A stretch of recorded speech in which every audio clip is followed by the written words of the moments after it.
We are just 4 days away from the Washington Commanders traveling to Cincinnati to take on the Bengals in a primetime Monday night football game.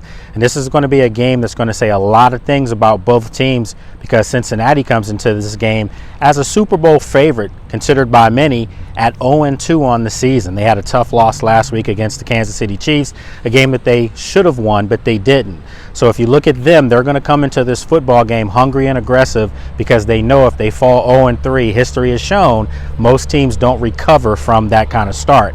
If you're the Commanders, you had a big win last week against a divisional nemesis in the New York Giants, a game they won 21-18. Austin Seibert, NFL best, 7 consecutive field goals, 7 straight in the same game, which was a Washington franchise record. Washington comes into this game where they're going to have to answer some questions as well, because on the offensive side of the ball, they are moving the football in between the 20s, but they still can't punch it into the end zone. And today we talked with offensive coordinator Cliff Kingsbury, who said that he has to do a better job of getting their star player, wideout Terry McLaurin, involved in the offense. Got to find a way to get Terry more involved. That's on me completely. He's a tremendous player, one of the best players in the league, and I got to find ways to get him the football, and I expect that to improve, and I'll do a better job of doing that.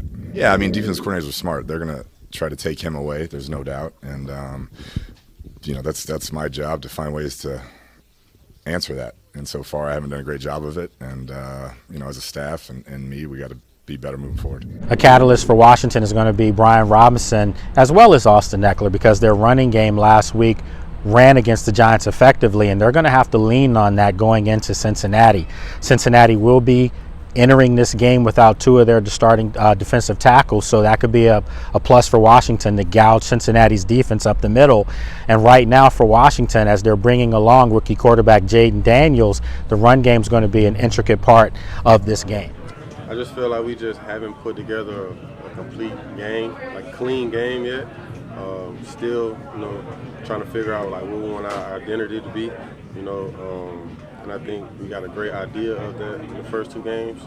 So it's definitely something to build off of, going into week 3. So I'm excited to see how we can mix it up and put them to the test. Defensive coordinator Joe Witt spoke to us today as well, and mentioned 4 players by name as far as guys that he really feels like is getting it done. And he actually mentioned 5 players when you think about it, because he mentioned Benji St-Juste, who had a really good football game against the Giants last week, and for my money I thought it was Benji's best game as a Washington Commander. I mean, he was everywhere. He caused a fumble, broke up a couple passes, and was coming up and putting his hat on players as well. But as far as some of the other players that were mentioned by name, he mentioned Frankie Louvu, who I had the game ball last week. I thought he played the best game of any player on the Commanders defense. So he mentioned Frankie Louvu. He said he challenged Bobby Wagner after the first game against Tampa, where he struggled to adapt to some things, and Bobby Wagner had a stellar game against the Giants. And then as far as the guys on the back end, he mentioned Quan Martin as well as Percy Butler, as far as guys that have made difficult plays, making difficult tackles. But he also prefaced it, folks, by saying that they need 11 guys to play the style of play that he wants. So I think there's going to be some opportunities for some other guys to step up, come to the forefront, and start getting more playing time if some of the starters don't continue their downward trajectory, because they're not getting it done across the board.